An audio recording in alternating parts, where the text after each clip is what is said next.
And then we go to Game 7, where for the sixth man, it was very crucial for Lancashire Laimbeer. He was down to one team. Game 7. Also, I don't know if you guys knew this, but prior to Game 7, the Clippers and the Mavs, no series in NBA history has the road team won 6 straight different times, which is incredible. And then what happens? The Clippers pull out the win. They win the first home game of the series. Matt moves on with his one team left, which means every member of the six-man team has a team in round 2, which is sort of nice. I do quite like that. 126 to 111. Matt, we're going to go to you first because you must be buzzing. It's Kawhi, Game 7. Yeah, Kawhi, he really came up clutch, especially in that second half, because Luka in that first half was just absolutely dominating. And then Kawhi really, really took over when it mattered. Both on the defensive end and on the offense, he was just the Mavericks just couldn't handle him. And you even noticed with the way he was guarding Luka down the stretch at the end.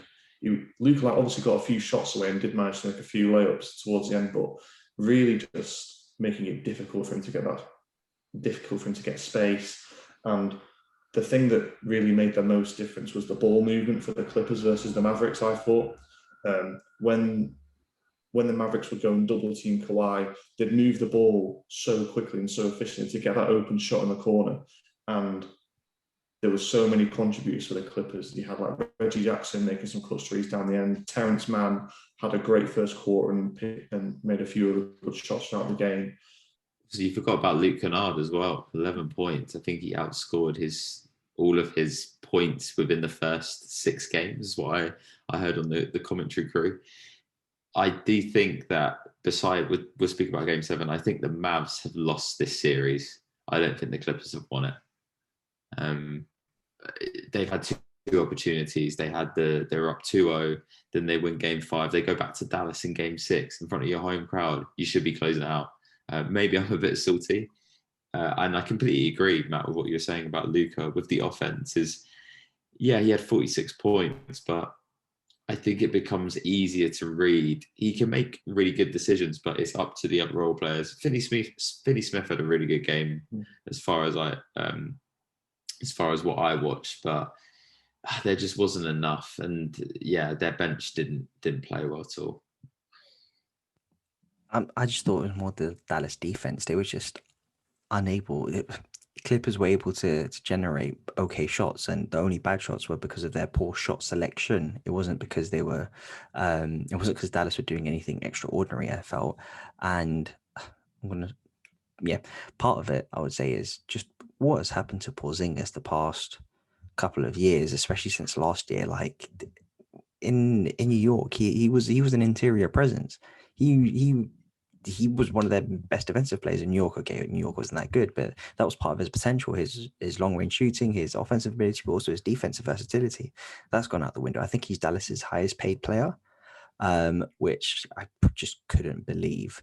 And then speaking of players being overpaid, then we get to Luke Kennard on the Clippers. I literally just remembered whilst watching the game, shit, didn't they sign into like a $15 or $20 million a year contract? I'm like, wow. He has not played at all, but he comes off the bench Game 7 and provides them one of the last jabs to win the series. So, I just found that super interesting that Luke Kennard came from the dead. Well, if only the Lakers could have done someone like that. Matt, do you think that the Clippers? How do you think the Clippers will fare against the Jazz in the next round? Do you think that they are favourites in that series?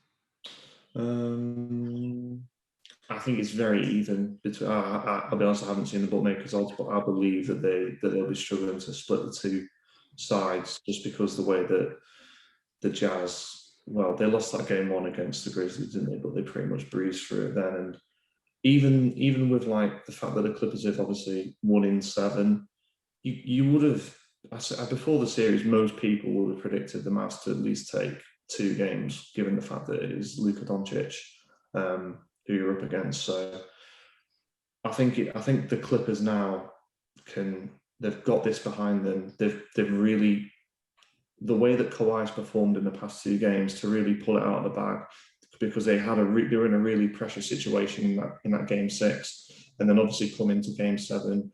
Luka's on fire in the first half, and then just to really shut the Mavericks down in the second half and build that 20-point lead that they must have got up to at some point tonight, and didn't really look back from there.